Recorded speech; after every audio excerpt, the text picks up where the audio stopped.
Mary Helene, Chapter 10. Rome, the university of the ruling class, wanted Jesus. They wanted him to teach the holy scriptures of his mother's ancestors, and they wanted his philosophy of his blood father's tribe of warlords. We sat on the balcony drinking a tea, pretending to contemplate whether or not he had a choice. Helene, I don't think I can say no. It is the den of the beast, and I must try to do whatever I can to poison it. You will find the angels, or they will find you. I'm certain there is some theater there. The biggest theater was live murder shows for idiot spectators, and it scared both of us. It was the mecca of madness. Everyone in Istanbul knew it, and no one wanted either of us to leave.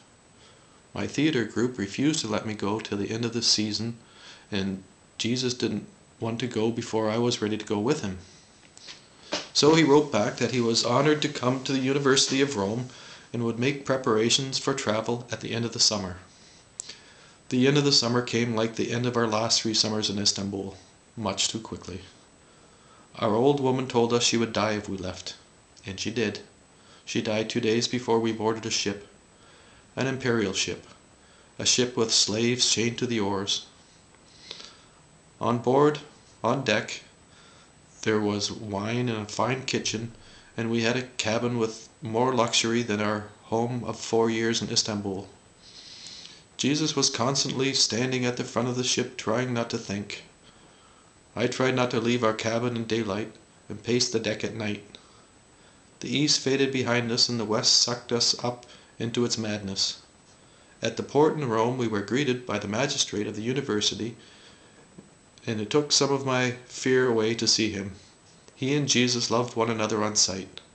I would get used to being in the den of the beast.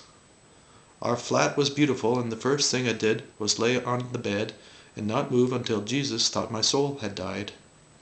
Helene, should we return to the east? No, Jesus, you belong here. I will be okay as soon as my strength comes back. It came back when Jesus took me north to the quiet hills of the Toscana, and I realized that I was pregnant.